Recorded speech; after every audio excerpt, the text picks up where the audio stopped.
Assalamualaikum warahmatullahi wabarakatuh. Perkenalkan, nama saya Gaim Avancarisma, NPM 20312093. Ya, di sini saya akan membawakan materi tentang proyek perangkat lunak. Baik, selanjutnya saya akan memulai video materi dari saya. Di sini ada proyek perangkat lunak. Proyek perangkat lunak adalah suatu upaya terencana yang melibatkan pengembangan, implementasi, dan pemeliharaan perangkat lunak. Tujuannya adalah untuk mencapai hasil sesuai dengan kebutuhan pengguna, termasuk fitur, kualitas, dan batasan yang telah ditetapkan. Dan juga terdapat beberapa elemen pada proyek perangkat lunak. Yang pertama, perencanaan proyek. Perencanaan proyek adalah suatu upaya terencana yang melibatkan pengembangan, implementasi, dan pemeliharaan perangkat lunak. Tujuan proyek ini adalah untuk mencapai hasil yang sesuai dengan kebutuhan pengguna, termasuk fungsi-fungsi perangkat lunak, kualitas, dan batasan-batasan yang telah ditentukan. Selanjutnya, analisis kebutuhan. Analisis kebutuhan proyek perangkat lunak adalah proses mengidentifikasi, mengumpulkan, dan menentukan kebutuhan pengguna atau organisasi yang akan memandu pengembangan perangkat lunak. Ini melibatkan pemahaman mendalam tentang fungsional dan non-fungsional yang diharapkan dari perangkat lunak yang akan dikembangkan.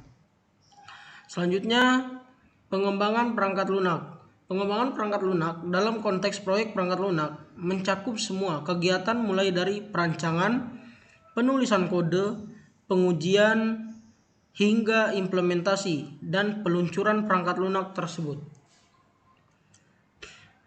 Selanjutnya ada manajemen proyek. Manajemen proyek perangkat lunak adalah disiplin yang mencakup perencanaan, pengorganisasian, pengawasan, dan pengendalian seluruh aspek dari proyek perangkat lunak.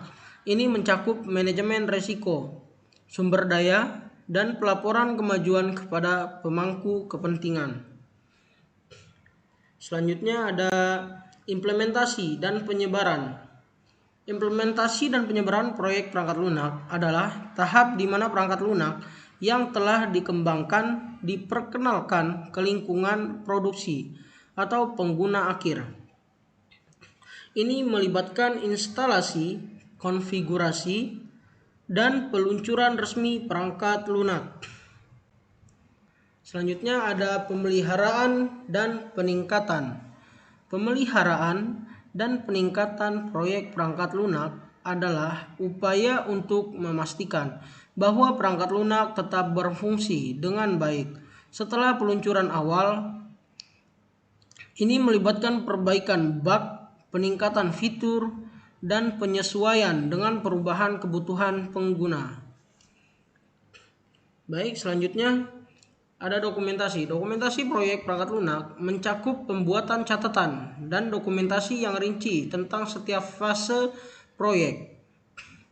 Ini mencakup dokumentasi kode, manual pengguna, spesifikasi teknis, dan dokumen-dokumen terkait lainnya.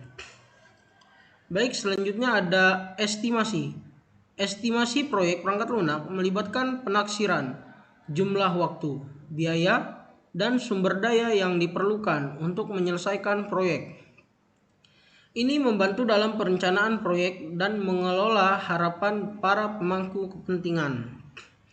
Baik, selanjutnya ada estimasi waktu. Estimasi waktu proyek perangkat lunak adalah proyeksi perkiraan waktu yang diperlukan untuk menyelesaikan semua tahapan proyek, mulai dari perencanaan hingga implementasi.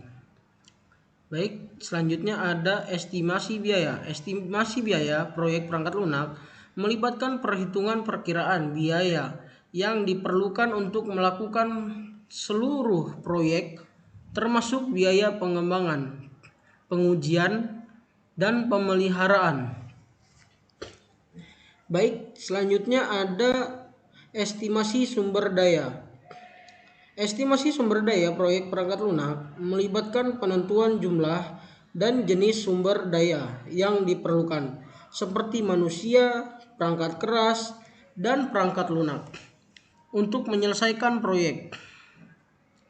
Selanjutnya ada manajemen resiko.